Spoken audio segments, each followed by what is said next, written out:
دا وظیفه وکړه محبوبه به دې په عشق کې دیوانه شي، بغیر ستانه به زندگی نه تیریږي.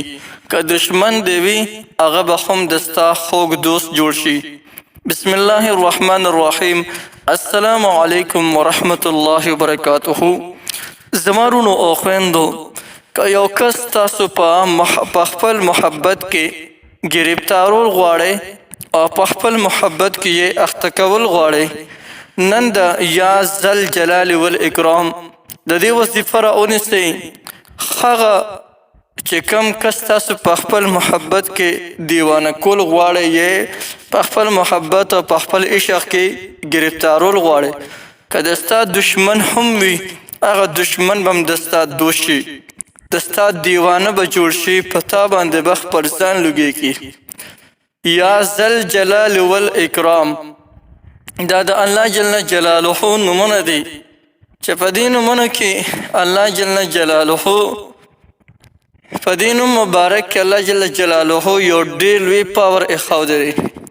کوم انسان چې دا وظیفه کوي، یو پیدا خدا ده چې الله جل شانه به ده ته بسیار محبت ورکړي. مخلوقات به د دې انسان نظارېږي، قربانېږي، یا خصوصا که یو خاص کس وي او هغه په خپل محبت کې گرفتارول غواړي، د هغې دپاره دا وظیفه وکړه، هغه کس به په تا باندې شیدا شي او تا باندې به دیوانه شي. بغیر د ستا نه ژوندون تېرېدل به هغه ته سور انګار ښکاري.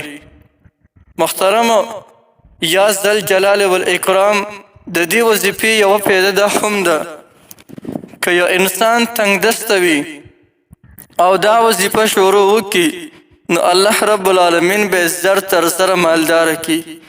رب العالمین به دا انسان د خلکو د محتاجین اخلاص کی، الله جل شانه به مالدار کی. یعنی دا انسان به چاته محتاج نشي، د چا په وړاندې به لاس ونه نیسي. دا داسې وظیفه ده. نو د عزت حاصلولو دپاره هم که دا وظیفه تاسو وکړئ، نو الله به تاسو معاشرې کې د لوی قدر او د عزت خاوندان کی. لکه د بعضې کسانو بعضې ملګري داسې چې هغوی په معاشره کې هېڅ قدر نه وي، هېڅ عزت یې نه وي. که هغوی هم د یا ذل جلال والاکرام چې دا کومه وظیفه درته ښیم، نه که عمده وظیفه راونیسي، نو الله جل جلاله به هغوی ته یو ډېر لوی قدر او ډېر لوی عزت ورکړي. معاشرې کې به یو اهم فرد هغه به ګڼلی شي. که یو انسان وي هغه د لوی مرتبې خاوند دی او په څه وجه باندې د هغه عزت خراب شوی وي، نه که هغه هم د یا ذل جلال والاکرام وظیفه رونیسي، د هغه عزت به هم زیات شي.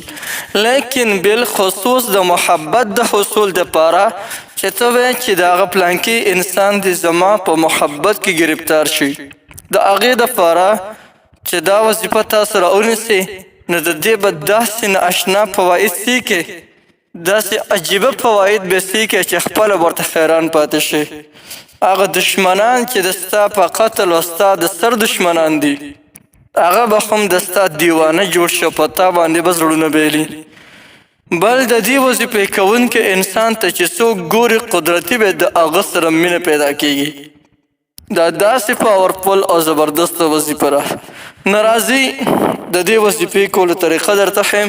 طریقه انتهایی آسانه ده. د وظیفې کولو طریقه دا ده چې روزانه پابندۍ سره زر کرته به یا ذل جلال والاکرام وي، او ورسره د هر منځ نه پس به یا ودودو یا ودودو وظیفه کې 100 کرته به یا ودودو وظیفه کې د هر منځ نه پس. کلم چې د هر منځ نه پس د یا ودودو وظیفه کې، نو د خپلې محبوبې د معشوقې او یا د معشوق د هغه تصور به خپل ذهن ته راولي چې دا پلانې انسان دی او دا انسان دی زما په محبت کې گرفتار شي. انشاء الله د دې وظیفې په برکت باندې به هغه د ستا په محبت کې گرفتار شي. یو ډېره زبردسته پاورفل وظیفه مې درته ښوله، بلکل یې تاسو کولی شئ. د دې وظیفې تاسو ټولو ته مکمل اجازت دی. هر څوک د دې وظیفې نه مکمل پیدا اغشتلی شي. دا وظیفه تاسو خپل هم کولی شئ او نورو ملګرو ته هم تاسو ښوولی شئ.